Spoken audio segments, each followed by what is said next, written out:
আম্মা জান আয়েশা রাদিয়াল্লাহু তাআলা আনহাকে যখন জিজ্ঞেস করা হতো যে কাইফা কানা খুলুকু রাসূলিল্লাহ, হে আম্মা জান আমাদের প্রিয় নবীজির আচরণ কেমন ছিল, তিনি বলতেন কানা খুলুকুহু আল কোরআন। রাসূল সাল্লাল্লাহু আলাইহি ওয়াসাল্লামের আচরণ ছিল কোরআনের আচরণ।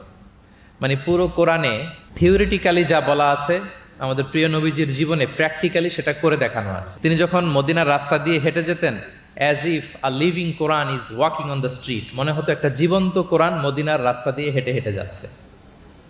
কানা খুলুকুহু আল কোরআন। তো উনি কিভাবে মানুষের সাথে আচরণ করতেন? উনি কি হুট করে রেগে যেতেন আমাদের মতো? কর্কশ ভাষী ছিলেন? বাজে আচরণ করতেন কারোর সাথে? ওনার ব্যবহার দিয়ে, বিহেভিয়ার দিয়ে কখনো কারো মনে কষ্ট দিয়েছেন এমনটি কি আমরা কখনো কেউ শুনেছি? না, নেভার এভার। আল্লাহ তাআলাও কিন্তু কর্কশ ভাষীকে, অশ্লীল ভাষীকে, কঠোর ভাষীকে তিনি পছন্দ করেন না। এবং মুমিন মাত্রই সে ভদ্র হবে, নম্র হবে, সুভাষী হবে। এবং এই সুন্দর আচরণ বা কোমল আচরণকে আল্লাহ রাসূল সাল্লাল্লাহু আলাইহি ওয়াসাল্লাম সব কাজের অলংকার বলেছেন।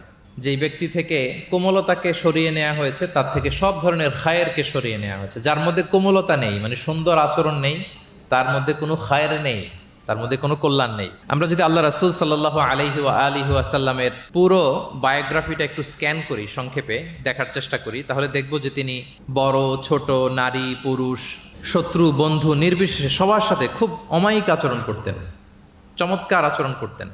এবং রাসূল সাল্লাল্লাহু আলাইহি ওয়াসাল্লামের এই চমৎকার আচরণে মুগ্ধ হয়ে অনেক ঘোরতর শত্রু তার বন্ধুতে পরিণত হয়েছিল। সুবহানাল্লাহি ওয়া বিহামদিহি। এবং এত ভালো আচরণের অধিকারী ব্যক্তিত্ব হয়েও তিনি আল্লাহর কাছে দোয়া করতেন যে আল্লাহ, আপনি আমার দেহটাকে, আমার দেহ সৌষ্ঠব, আমার দৈহিক অবয়ব যেরকম সুন্দর করেছেন, আমার চরিত্রটাকে, আমার আচরণটাকেও আল্লাহ আপনি সুন্দর করে দিন। এত সুন্দর আচরণের অধিকারী হওয়ার পরেও তিনি বলতেন আল্লাহুম্মা হাসসানতা খালকি ফাহাসসিন খুলুকি, মানে হে আল্লাহ, আপনি আমাকে দেখতে যেরকম সুন্দর বানিয়েছেন। আল্লাহ রাসূল সাল্লাল্লাহু আলাইহি ওয়াসাল্লামের চেয়েও দেখতে সুন্দর কোনো মহাপুরুষ কি পৃথিবীতে এসেছিল?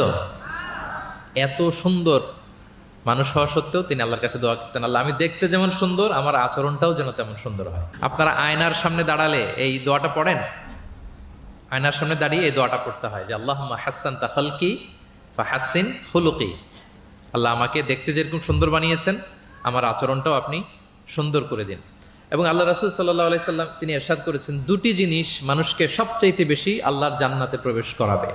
একটি হচ্ছে তাকওয়াল্লাহ, আল্লাহর ভয়, আরেকটি হচ্ছে হুসনুল খুলুক, সুন্দর আচরণ।